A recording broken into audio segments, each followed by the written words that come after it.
지구촌 곳곳에 많은 전쟁의 소리가 더 크게 우리 가까이서 들리는 것 같습니다.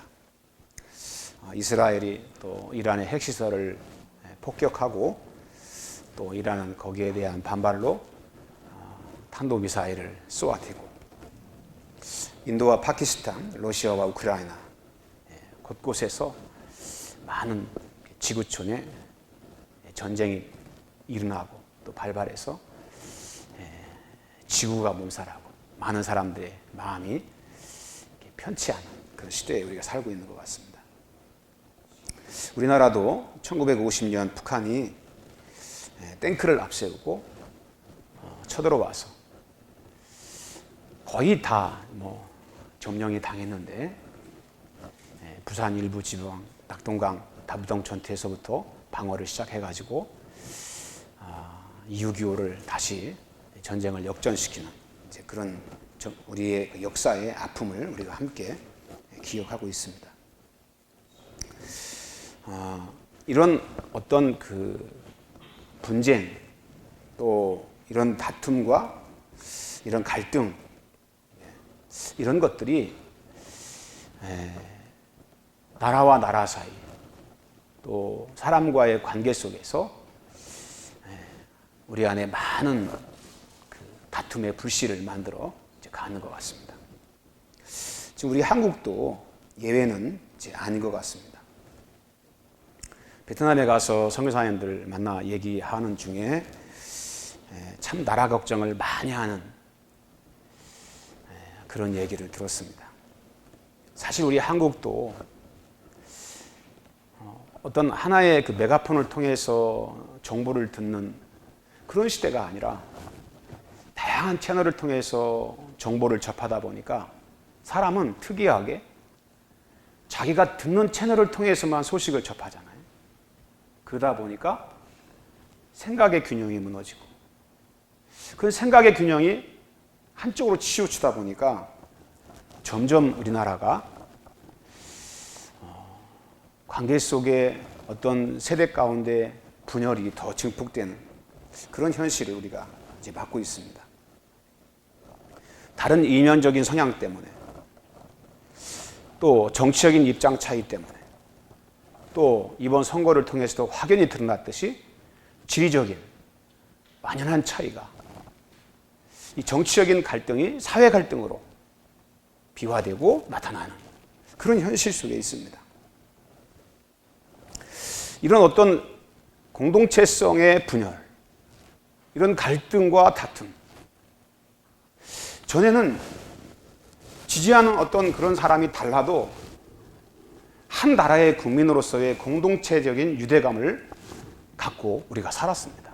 근데 지금은 교회 안에서조차도 정치적인 성향과 이념 때문에 분리가 되고 갈등을 하고 다투면서 서로가 조심하는 그런 시대가 됐습니다. 참 개탄스럽다는 생각이 듭니다.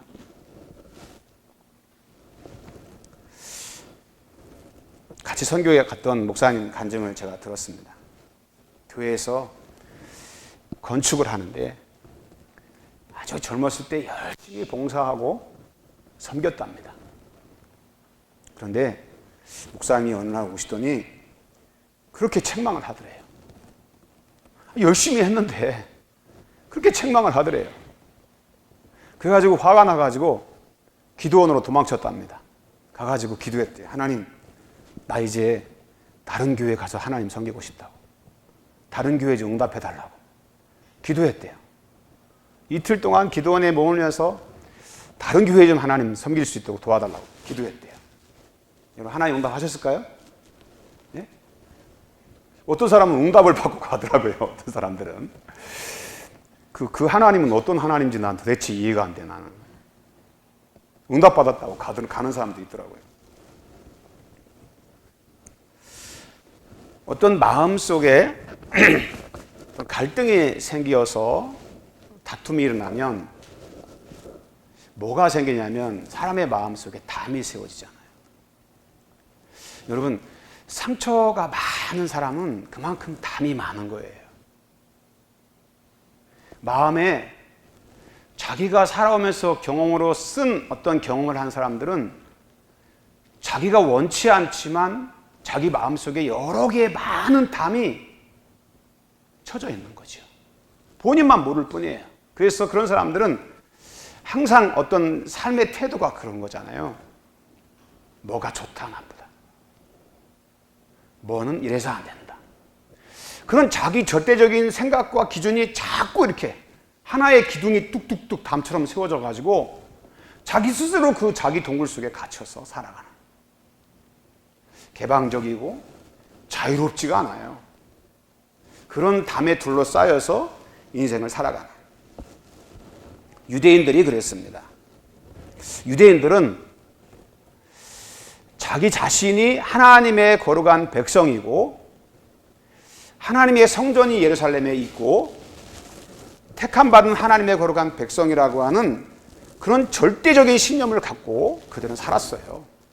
그래서 그런 어떤 선택받은 신민이라고 하는 자긍심은 참 좋은데 그것이 이방인을 멸시하는 조건이 되고 단서가 됐어요. 그래가지고 어떻게 했냐면 이방인을 여러분 상종도 하지 않았다 그러잖아요. 이방인을 만나는 것 자체를 불경스럽게 생각했어요. 사람이 사람을 만나는데 불경스럽게 여기고 더럽게 여기고 그것이 하나님 앞에 옳지 않다고 생각하는 거예요. 심지어 이방인을 개 취급했다 그러잖아요. 유대인들 앞에 있으면 여러분 저도 마찬가지고 개 취급 당하는 거죠. 그래서 이방인과 유대인 사이에는 엄청난 어떤 출생에 대한, 혈통에 대한 종교적인 담이 딱 쳐져 있어가지고 서로가 왕래하거나 개방적이 돼서 교통하거나 그러질 않았잖아요. 그래서 어떻게 했냐면 항상 상대를 적대시하고 멸시하고 무시하는 그런 관계 속에 그들은 하나님을 섬긴다고 섬겼습니다. 헬라인들은 당시 지혜를 가졌다고 생각을 했습니다. 그래서 피지배 어떤 나라들에 대해서 쳐들어가서 그들을 정복하고 그들의 것을 수탈했습니다. 그래서 그런 사람들을 뭐라 그랬냐면 야만인이라고 불렀어요. 자신들은 문명화된 지혜를 가진 헬라인들이고 다른 사람들은 그런 지혜가 없는 야만인, 어리석은 자라고 취급을 했어요. 그래서 자신들의 우월감에 빠져서 정복된 땅에 대한 수탈을 하고 그것을 정당하게 여기면서 자기 자신에 대한 잘못된 자긍심을 키워가는 그런 사회를 그들이 살았습니다. 인간은 여러분 종족과 종족, 백인과 흑인,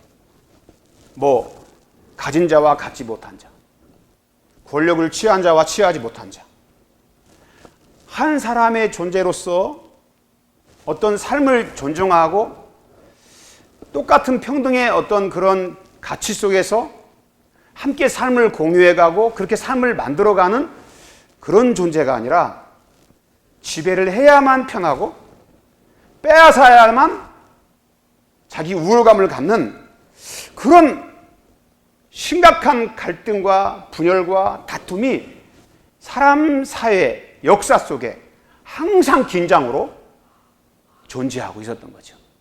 이러한 아주 나쁜 인간의 이 더러운 죄성은 여러분 왜 이런 다툼과 분열의 양상으로 우리의 삶에 나타나느냐? 오직 하나죠. 인간의 교만 때문입니다. 교만. 혈통과 종족을 자랑하고 권력에 대한 힘을 자랑하고 많이 아름에 대한 지식에 대한 자랑 때문에 사람을 멸시하고 무시하는, 그래서 그런 교만이 역사를 어둡게 하고 많은 사람들과의 관계에 고통을 안겨주는 그런 아픈 스토리를 갖고 있는 게 우리 인간의 역사입니다. 여러분 성경에 보면 그런 말씀 있잖아요. 어린아이가 독사구리에 손을 넣어도 어린아이가 사자와 함께 뛰노는 참 평화가 이 정치를 통해서 어떤 이념을 통해서 만들어갈 수가 없는 거예요. 항상 대립하고 다투고 갈등하는 그런 사회 속에서 삶을 살아갈 수밖에 없는, 많은 사람들이 일시적으로 어떤 평화를 누릴 때 인간이 궁극적인 평화를 이 땅에 만들고 구현할 수 있다라고 생각하지만, 인간의 교만은 이성보다 크기 때문에 그 어떤 평화도 이 땅에 만들어낼 수가 없죠. 남과 북이 다치된 상태에서 지금도 여러분 평화를 누리지만, 이 평화는 언제 무너질지 모르는 일시적인 평화지 영원한 평화가 될 수가 없죠. 여러분 한번 생각해 보세요. 여러분 스스로도 여러분의 마음속에 참 평화가 있습니까? 참 평화. 마음이 평안하십니까? 내적인 갈등이 없이 여러분의 마음속에 그 평화로 인한 기쁨이 여러분의 마음을 주장하고 여러분의 삶을 이끌어가고 있냐 이거죠. 인간은 자기 스스로 자기 존재 안에 평화를 만들어낼 수 있는 능력이 있으면 얼마나 좋겠어요. 그 사람이 너무 고통스럽잖아요. 그러면 그 고통이 너무나 견딜 수 없으니까 어떻게 하냐면, 제일 쉬운 방법이 그냥 고통스러운 현장을 회피하는, 떠나면 고통을 안 느낄 것 같은 착각 속에 떠나간다 한들 여러분, 좋은 해변을 보고 넓은 바다를 보면서 출렁이는 물결을 보면서 야, 참 좋다 하지만 마음속에는 벌써 근심이 파도가 돼서 내 마음속에 다가오잖아요. 아이고 어떻게 해야 되지? 그 고민하는 게 인간이잖아요. 환경이 바뀌어서 좋은 곳에 가서 잠시 잊어서 마치 마취를 된 것처럼 평화를 누리는 것 같지만, 여전히 현실에 서슬프런 그런 불안과 두려움은 우리를 떠나질 않잖아요. 늘 삶에 대한 걱정과 염려와 근심 속에 살아가는 것이 우리들의 모습입니다. 그뿐만이 아니라 여러분, 어떤 사람들은 너무 고통스러우면 그 고통을 잊기 위해서 자기 자신의 생각을 마비시키거든요. 감정을 마비시켜요. 안 느끼려고 그래요. 너무 힘들면. 안 느끼면 편안하거든요. 그래서 그런 감각을 마비시켜요. 근데 그렇게 마비시켜서 고통스럽지 않은 것처럼 편한 것처럼 느끼지만, 시간이 지나면서 그것이 나도 모르게 또 하나의 기형의 모습으로 내 삶의 축복을 자꾸 불행하게 만드는 하나의 요인이 또 돼서 우리 삶 가운데 찾아오게 되죠. 인간은 참 평화를 만들어내면 얼마나 좋겠습니까? 근데 만들어낼 만한 능력도 힘도 없는 것이, 무능한 것이 우리 인간이죠. 근데 오늘 성경에 보면 하나님께서 그렇게 우리에게 말씀하시죠. 그는 우리의 화평이신지라, 그렇게 말씀합니다. 화평이신지라, 평화라는 얘기잖아요. 그라고 하는 분이 누구냐면 바로 예수 그리스도죠. 그 예수 그리스도가 우리의 화평이시다, 그렇게 말씀을 하고 있습니다. 그리고 그 다음에 뭐라고 말씀하시냐면, 그는 우리의 화평이신데 그가 어떻게 하셨냐면 둘로 하나를 만드사. 둘이라는 것이 뭐겠어요? 서로 원수돼서 분리되어 있고 대립하고 죽여야만 하는 그런 관계의 갈등이 끊임없이 그 속에 있었던 그런 둘 사이의 관계입니다. 근데 이 둘을 예수님께서 어떻게 하셨냐면 하나를 만드셨대요. 하나가 된다는 것은 뭐겠습니까? 그 안에 미움이 뭐한 거예요? 사라지고, 적대적인 어떤 그런 감정의 분노가 사라지고, 그래야만이 진심으로 뭐가 되는 겁니까? 하나가 되는 거죠. 그 예수 그리스도께서 그런 어떤 관계에 끊임없이 인간이 가진 교만 때문에 다툴 수밖에 없고 싸울 수밖에 없고 분리될 수밖에 없는 그 둘을 하나님은 어떻게 하셨냐면 하나를 만드사. 그 분리될 수밖에 없는 어떤 우리의 근본적인 문제를 원수된 것, 중간에 막힌 담, 상처로 얼룩지고 이념으로 얼룩지고 자기의 어떤 신념 때문에 관계가 파괴적이고 원수되었던 그런 모든 것들, 그런 막힌 담을 어떻게 하시냐면 자기 육체로 허셨다. 허물어 주셨다. 여러분, 예수님께서 이 땅에 오셔서 우리에게 이루어 주신 놀라운 일은 뭐냐면 하나님과 우리 사이에 되어 있던 원수된 것을 자기 몸으로 그걸 허물어 주셨다는 거죠. 허물어 주셨다. 그래서 십자가로 이 둘을 한 몸으로 하나님과 뭐 하게 하냐면 화목하게 만들어 주셨다. 그렇게 우리에게 말씀하고 있습니다. 엄청난 사실 이야기죠. 어마어마한 이야기입니다. 여러분, 하나님과 우리는 원수된 관계였잖아요. 왜? 하나님은 지극히 거룩하시고 인간은 죄인이에요. 하나님은 이 죄를 용납하실 수가 없어요. 그거를 그냥 덮으실 수가 없어요. 하나님은. 이 죄를 근본적으로 해결하지 아니하면 하나님과는 화목하게 될 수도 없고 하나 될 수가 없어요. 문제의 심각성은 인간이 자기 스스로의 힘과 지혜를 가지고 이 원인된 죄의 실체를 무마시키거나 깨트리거나 없앨 수 있는 능력이 전혀 없다는 거죠. 그래서 어떻게 하셨느냐? 하나님의 아들이신 예수님이 이 땅에 오셔서 십자가에 흘린 피를 가지고 그 원수된 것, 그 죄의 실체의 궁극적인 본질을 주님이 짊어지시고 십자가에 대신 죽어주심으로 인해서 그 하나님과 원수된 것을 어떻게 했다는 거예요? 깨트리시고 허무시고, 그래서 하나님과 내가 어떻게 했다는 것입니까? 하나가 되는, 화목해 된 하나님의 축복을 우리가 누릴 수 있었다는 것입니다. 그래서 여러분, 하나님과 우리 사이에 뭐가 왔냐? 참 평화가 왔다는 거예요. 놀라운 일 아닙니까? 이런 평화. 그래서 하나님은 지금도 하나님 앞에서 원수로 행하는 자들에게 이 평화를 우리 안에 이루어 주기를 원하시죠. 그 평화를, 그 아들이 이루어 주셨던 그 평화의 능력을 우리의 삶과 존재 속에 이루어 가기를 원하시죠. 어떻게 이루어 가십니까? 하나님은 지금도 이 땅의 평화를 어떻게 만들어 가십니까? 하나님은 굉장히 단순해요. 그게 뭐냐? 우리의 실상을 깨닫게 하심으로 그 평화를 이루어 가십니다. 그 실상이 무엇입니까? 내가 하나님 앞에 죄인 된 것을 알게 하시는 거죠. 하나님은 완전한 거룩함에 거하시고 인간은 완전한 죄인 가운데 사로잡혀 있습니다. 근데 하나님의 절대적인 그런 공의와 거룩한 능력 앞에 인간이 딱 서게 되면 인간은 어떻게 반응하고 어떻게 자기 실체가 드러나냐면 자기가 죄인이라는 걸 알아요. 내가 가난해 안 해, 부자가 아니네, 나는 정치적으로 성공하지 못, 이런 실체를 깨닫는 게 아니라 하나님 앞에 서면 뭘 깨닫냐면 자기가 얼마나 심각한 죄인인가를 알아요. 그걸 자각하게 됩니다. 그게 본질이 보이는 거예요. 본질. 하나님의 완전한 거룩하심 앞에 내가 얼마나 무서운 죄인인가를, 얼마나 심각한 죄인인가를, 그 실체를 보게 하십니다.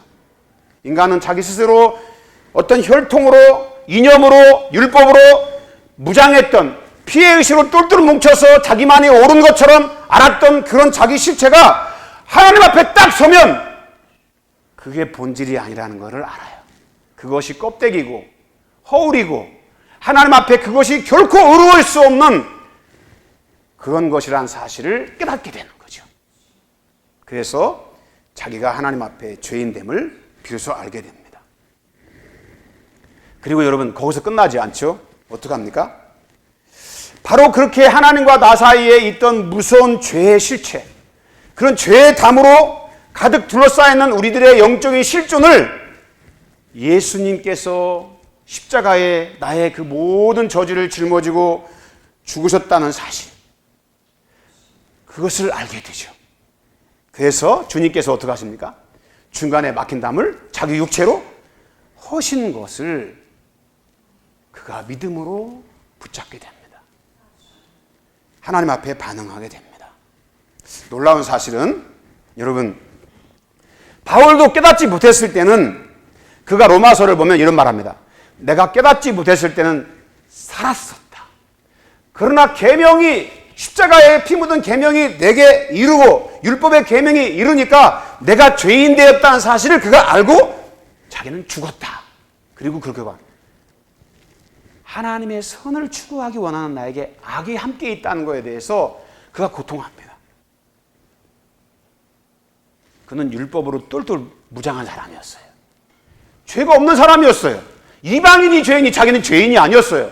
그런데 주님의 십자가를 만나고 나서 자기 실체를 보고 깨닫고 난 뒤에는 하나님 앞에 심각한 죄인임을 그가 알게 됩니다. 그리고 계명이 이르렀을 때, 율법이 내게 왔을 때 자기는 율법으로 흠이 없는 자란 줄 알았는데 심각한 죄인이라는 사실을 깨닫게 됩니다. 악이 함께 있는 자기 실체를 깨닫게 돼요. 그리고 어떻게 합니까? 하나님 앞에 지극히 겸손해지죠. 지극히 겸손해져요. 하나님을 만나면 막 그런 세상의 이념과 정청의 힘을 가지고 그러잖아요. 표가 많이 받으면 정의가 돼버리잖아요. 이 사회는. 없는 죄도 있게 만들고 있는 죄도 없게 만들잖아요. 권력이 참 좋은가 봐요. 그런데 하나님의 권세 앞에는 그것이 통합니까? 안 통합니까? 통할 수가 없어요. 피해갈 수도 없습니다. 철저한 하나님 앞에서 의에 실패한 자로 다른 사람 탓을 하고 책임을 전가시킨다고 해서 내가 의로워지는 것이 아니라 너도 예외가 아니라고 하는 분명한 하나님의 준엄한 심판의 목소리를 듣게 되죠. 완전한 패배자로서 그는 절망할 수밖에 없죠. 그런데 예수 그리스도는 그렇게 죄로 절망하고 낙담하는 우리에게 아들의 거룩한 피로 하나님과 우리가 뭐가 된 겁니까? 화목해 되고 죄 사함을 받아 의로워진 거룩한 주의 백성으로 우리가 깨닫게 되어지는 거죠. 그래서 어떻게 됩니까? 하나님과 우리 사이에는 중간에 막힌 담이 완전히 무너지는 놀라운 주님의 축복을 우리가 누리게 되어집니다. 여러분, 하나님과 우리 사이에 있는 이런 죄의 담을 예수님은 자기 피로 허무시고 그래서 하나님과 우리 사이에 어떤 담도 존재하지 않는 놀라운 주님의 축복을 우리가 누리게 된 것입니다. 얼마나 하나님의 큰 은혜입니까? 하나님과 우리 사이에 아무런 담이 존재하지 않는, 그래서 여러분 하나님과 우리 사이에 어떤 부정적인 감정도 존재하지 않는,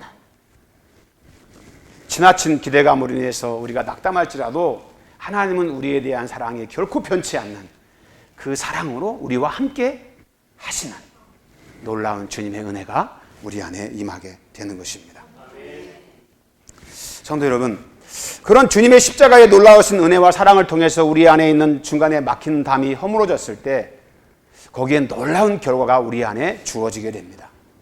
여러분, 하나님과 우리 사이에 있는 중간에 막힌 담이 허물어짐으로 인해서 사람과 사람 사이의 담도 함께 무너집니다. 인종과 인종의 어떤 우월감의 담이 무너지고 지식으로 교만해진 그런 담이 무너지면서 그리스도 예수 안에 어떤 존재가 되냐면 한 새 사람을 지었다. 그 새 사람은 무슨 사람입니까? 우리에게 성전이 있으니까 나는 너보다 더 우월해.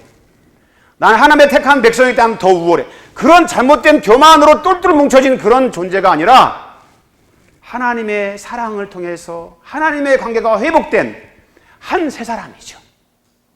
그래서 어떤 사람이냐? 권력에 도취해서 세상의 지식에 도취해서 스스로 교만한 담을 가지고 사람들을 대하는 그런 존재가 아니라 십자가의 사랑 안에서 하나 된 존재로 저와 여러분을 지어주셨다는 거예요. 그래서 그리스도 예수 안에는 여러분 유대인이나 이방인의 차별이 존재하지 않아요. 초대교회 성도는 여러분 유대인들이 얼마나 교만했어요? 전도로 다닐 때도 여러분 어떻게 다녔어요? 유대인들에게만 복음을 전했잖아요. 근데 예수님의 십자가의 거룩한 피의 능력이 그들 가운데 임하게 되니까 인종 간의 벽이 무너지고 그래서 헬라인과 야만인의 벽이 무너지고 교회 안에서 모두가 다 하나님의 사랑 안에서 하나가 되는 그런 축복의 사람으로 교회가 세워지고 그런 은혜가 그 안에 역사하는 참 평화가 존재하는 그런 축복을 누리게 된 것이죠. 할렐루야. 교회 안에는 여러분 어떤 차별이 존재하지 않아요. 하나님의 사랑 안에서 모두가 다 하나가 되는 것입니다. 여러분, 우리가 살아가는 이 세상은 너무나 많은 이념으로 사람들의 어떤 그런 신념과 가진 부의 권세를 가지고 너무나 많은 벽이 세워져서 수많은 차별을 통해서 사람들이 고통을 당하는 그런 세대에 우리가 삶을 살아가고 있습니다. 그러나 우리 그리스도인들은 하나님 안에 새 사람으로 지음을 받은 거룩한 주님의 백성입니다. 참 평화의 사람, 하나님과의 관계 안에서 참 평화가 역사하는 심령을 가진 사람. 왜? 그 속에 뭐가 역사하기 때문에? 예수 그리스도의 거룩한 보혈의 은혜가 역사하기 때문에. 죄가 나를 정죄하고 나를 송사하고 나를 비난하고 내 인격을 막 무시할지라도 예수 그리스도 안에 있는 거룩한 보혈의 피가 나를 덮어서 하나님 안에 참 자유를 누리는 축복의 사람으로 만들어 주신 것입니다. 그 목사님, 그 집사님이 기도원에 가가지고 이틀 동안을 기도했대. 하나님, 내가 아무 잘못도 안 했는데 목사님이 나를 책망했다고. 나 다른 교회 가서 신앙생활 하고 싶다고. 막 기도했대요. 이틀을 기도하니까 마치 누가 옆에서 말하는 것처럼 음성이 들리더래요. 시편 141편 5편을 읽어봐라 그러더래요. 그래서 누가 있나 봤더니 아무도 없더래요. 그래가지고 시편 141편 5절 딱 펴가지고 읽었더니 거기 뭐라고 나오냐면 그렇게 의로운 자가 너를 칠지라도 그것을 은혜로 여기고, 그런 말씀이 딱 순간 그 말씀을 딱 들었을 때 망치도 않는데 얻어맞는 기분, 목사님에 대한 미움, 반감 이런 것들이 사라지면서 의로운 자가 너를 칠지라도 그것을 은혜로 여기라는 그 말씀을 딱 들었을 때 자기 가졌던 미움과 그런 생각이 완전히 무너지면서 막 눈물로 하나님 앞에 기도했대. 하나님, 알겠다. 그리고 교회에 돌아가서 목사님 계신 목양실 문을 두들겼대요. 그런데 목사님 거기 계시더래. 이 집사님이 무릎을 탁 꿇고, 목사님, 사실 제가 이러저러해서 교회를 떠나고 싶었다고. 기도원 가가지고 다른 교회 가게 해달라고 기도했다고 내가. 그래가지고 목사님 내가 잘못했다고 막 회개했대요. 그랬더니 목사님이 와가지고 끌어안으면서 둘이서 한참 울면서 미안하다고, 내가 너무 경솔했다고. 그래가지고 교회를 잘 건축했다는 얘기입니다. 여러분, 우리 하나님은 우리 사회의 관계에 있는 그런 담을 하나님의 은혜로, 말씀으로, 십자가의 능력으로 자꾸 해체해서 우리를 뭐하냐? 자유케 하시는 분이죠. 우리를 치유하시는 분이죠. 관계의 미움이 용서되지 않는 그런 많은 담들이 세워져서 우리 마음속에 분노를 일으키고, 그래서 사람들을 서로 적대시하면서 미워하는 그런 세상. 근데 주님의 십자가의 거룩한 보혈의 능력은 인간 안에 있는 그런 잘못된 감정의 모든 부정적인 것들을 예수님의 능력으로 깨트려 주신다는 거예요. 할렐루야. 이 나라의 잘못된 이념의 이런 모든 카테고리가 예수의 이름으로 깨지는 저와 여러분의 삶이 되기를 원합니다. 정치적으로 한 사람의 채널의 얘기만 듣고 분노를 막 키워가지고 적대하면서 정치적으로 대립하는 이 사회가 예수님의 거룩한 십자가의 부흥의 놀라운 능력으로 깨어지는 주님의 축복이 임하기를 원합니다. 그래서 그리스도 예수 안에서 이 대한민국이 진정으로 하나 되는 그런 축복이 있기를 간절히 원합니다. 주의 두려움이 우리 마음속에 찾아와서 나를 정죄하고 자꾸만 설 자리가 이루어져가는 우리의 정말 연약함 앞에 우리가 섰을 때 주님은 말씀하시잖아요. 내가 너를 위해 죽었다고. 그러면서 주님의 거룩한 보혈의 피를 의지하게 만들고 그 피의 능력이 내 안에 역사할 때 여러분, 죄의 무서운 정죄도 비껴가는 하나님의 놀라운 축복이 임하는 줄로 믿습니다. 호스피스 병동에서 사역을 하는 집사님들의 얘기를 들어보면 참 감동스러운 얘기들이 참 많아요. 평생을 자식들을 위해 살다가 갈 곳 없어 호스피스 병동에 가가지고 몸을 어떻게 살아갈 때 예수를 안 믿다가 거기서 예수 믿는 어떤 그런 돌본 그런 그리스도인들을 만나면 복음을 전한대요. 할머니, 평생을 자녀들을 위해 살다 고생하다 왔는데 죽어서 지옥 가면 얼마나 억울해요. 예수님 믿으면 천국 갈 수 있어요. 하나님이 죄를 용서해 주신대요. 예수 믿고 구원 받으세요. 그럼 할머니가 어떻게 해야 되냐고 그런데요. 마음속에 예수님을 영접하고 예수님을 믿으면 죄사함을 받는다는 걸 믿으세요. 주님의 십자가의 피가 할머니의 죄를 다 용서해 주실 거예요. 그러면 천국에 갈 수 있어요. 그러면 그러냐고 믿겠다고 그런데요. 그래가지고 인종이 거의 다 된 차라에 이 호스피스 병동에 일하는 분이 집사님이 그런데요. 할머니 예수 믿으세요? 의심스러워서 확인해 보냐 물어본대요. 그러면 믿는다고. 할머니 기도했어요? 기도했대요. 어떻게 기도했어요? 잘 되게 해달라고 기도했대요. 할머니 예수 믿으니까 천국 가는 거 믿으세요? 믿는다고. 근데 그렇게 짧은 쪽복음을 전해서 그 죽음 앞에 놓여있는 그 할머니가 예수 그리스도의 이 복음의 비밀을 들으면 그렇게 평안한 가운데 인생의 마지막을 보낸다는 거예요. 왜 그러겠습니까? 천국의 소망이 있기 때문에. 천국의 소망. 죄로 인하여 다가올 무서운 하나님의 심판이 예수님의 보혈의 놀라운 은혜를 통해서 덮어지고 비껴가고 그래서 그 나라의 거룩한 영광을 누리게 되는 그 마지막에 그 시간에 그 축복을 아니까 그렇게 죽음을 앞에 두고 마음의 평안이 있는 거예요. 마음의 평안. 인생의 삶의 근심과 걱정으로 우리 마음이 무거워질 때 여러분 한 세 사람은 하나님과 화목된 그런 믿음의 관계 속에서 우리는 하나님이 주신 참 평안을 누리며 살아갈 수가 있습니다. 많은 삶의 갈등 때문에 고통스럽고 해결되지 않은 문제 때문에 마음이 힘들고 그럴 때에도 우리 주님의 거룩한 보혈의 능력은 관계 속에서 화평을 만들어가고 화목이 이루어지고 하나님의 은혜가 그 속에 들어가면 용서하는 자가 되고 하나님의 긍휼이 그를 덮어서 우리를 참 자유케 되는 주님의 축복을 누리게 될 줄로 믿습니다. 그 은혜. 세 사람 된 사람. 한 세 사람을 지었습니다. 그 사람은 무슨 사람이에요? 하나님 앞에 섰을 때 용서받고 참 평화를 누리는 사람.